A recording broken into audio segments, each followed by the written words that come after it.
Okay, dako tayo sa ating balitang lokal. Si Arya Lea ay nasa kabilang linya na.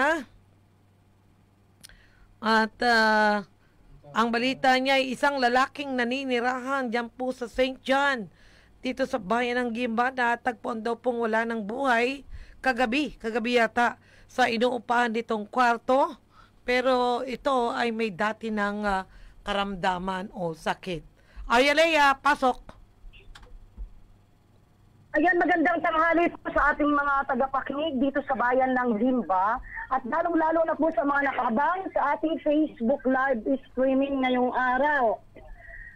Natagpuang wala ng buhay ang isang lalaki na nangungupahan sa isang bahay sa Afan Salvador Street, St. John, Gimba, Nueva Ecija kahapon, July 3, 2024, bandang alas 7 ng gabi. Nakilala ang lalaki na si Abel Laberento A. de Guzman, 53 anyos, single at isang tricycle driver. Ayon kay Kagawad Michael Kabungkal ng Barangay St. John, bandang alas 5:30 ng hapon nakatanggap sila ng report mula sa may-ari ng bahay na si Ginoong Peter Villanueva, 58 anyos, may asawa at residente ng number 8 Afan Salvador Street, St. John, Gimba, Nueva Ecija, na may masangsang nang nangangamoy at maraming langaw sa kwartong paupahan at napansin na nasa 2 araw na nilang hindi nakikita na lumalabas ang border nilang ito. Hinintay umano muna ng barangay councils ng St. John ang pagdating ng mga kapulisan para sila ang magsagawa ng investigasyon at natuklasan niyang patay na ang tao at nakahandusay sa higaan na papag nito. Dagdag pa ni Kagawad Kabungkan, ayon umano sa mga kapatid nito, ay nakausap pa nila si Abel Laberento maghapon bago ang insidente nung linggo at hindi na ito nakontak ng kanyang mga kapatid. Sinubukan natin na puntahan ang 3 Kings Funeral Homes ng Barangay Saranay para alamin kung saan ito nakaburol. At ayon naman kay Ginoong Mel Alejandro, ang branch manager, idiniretso na nila ang bangkay sa bayan ng Santo Domingo para sa cremation nito.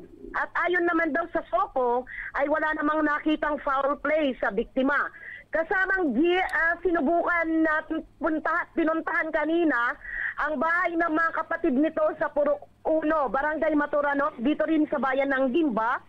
At nakausap natin ang nakatatandang kapatid na si Ginoong Jesse Laberento A. de Guzman, 58 anyos din, isang empleyado ng RTC Balok. At kanyang kinumpirma sa atin na dala ng iniindang sakit sa tenga o infeksyon. At meron na rin itong mga iniinom na maintenance ang naging sanhi ng pagkamatay ni Abel Laberento. Dagdag pa ni Ginoong Jesse Laberento, ipinapakrimit na nila ang kapatid at bibigyan naman nila ng magandang burol ang mga abo nito sa loob ng 2 hanggang 3 araw sa Eternal Gardens dito sa bayan ng Gimba. So ito po ang inyong Arya Lea para sa Balitang Lokal ng radyo nating Gimba, 105.3 FM, tuloy-tuloy sa pagbabalita at serbisyo. Sama-sama tayo, Pilipino. Maraming salamat, Arya Lea. Ilang taon nga yung namatay na natagpo ang wala ng buhay? 53 anyos, kasamang G. Oo, umuupa siya na mag-isa. Wala siyang kapamilya ba? Kasamang G, maganda ang buhay niya ng mga kapatid na pinuntahan natin kanina. Hindi, yung pamilya niya, anak niya, asawa niya, wala siya.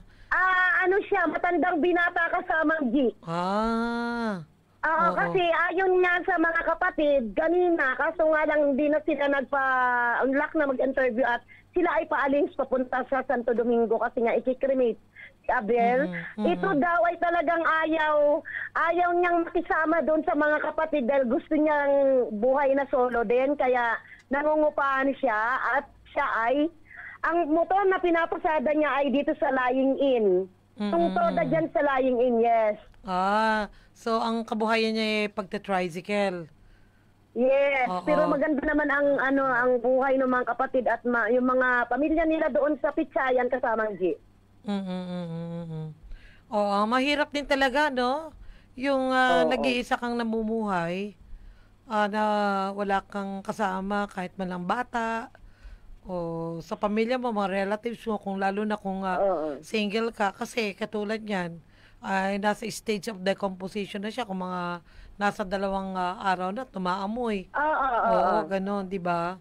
So Pero kung maghapon pa daw nila talaga to kausap. Nung linggo, linggo, no? Ay, Bago nung Lunes. o linggo, Yes. pero Lunes, Martes, Miyerkules Oo. kahapon, so kahapon ng hapon nung nakita nila, pangatlong araw na kung sakasakaling may nangyari nung Lunes, 'di ba? Oo.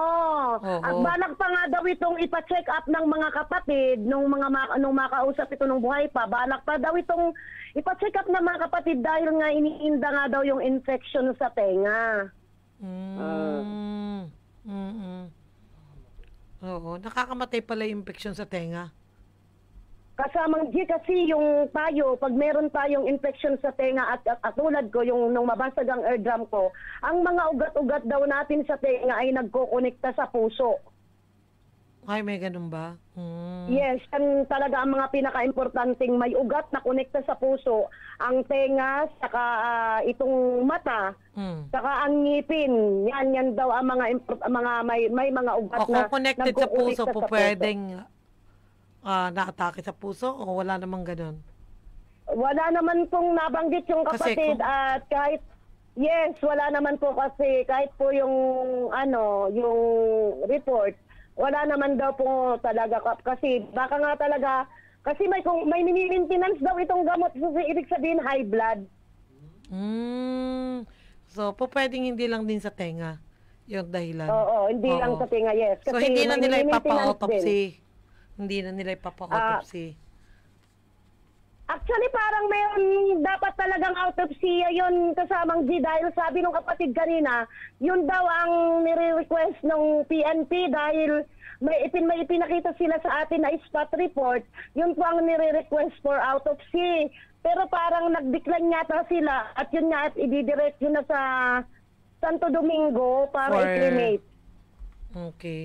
Sige, condolence na cremation. lang sa pamilya ng namayapang si ano apelyido? Laberinto? Si Kuya Abel Laberinto E. Di Guzman. De Guzman. De Yes Guzman ang po. apelyido. So nakikiramay po tayo kasamang G. At parang kanina nakita ko yung mga kapatid niya parang pamilyar sila sa akin kasamang G kasi si Arya Lea laging pumupunta dyan sa pitsayan na yan. Nung nagdi-deliver ako ng mga ampalaya, kumukuha ako ng ampalaya, ang sasakyan ko laging nandyan. So pamilyar sila sa akin, yung mga kapatid. Sige. Okay. Maraming salamat, Arya Lea.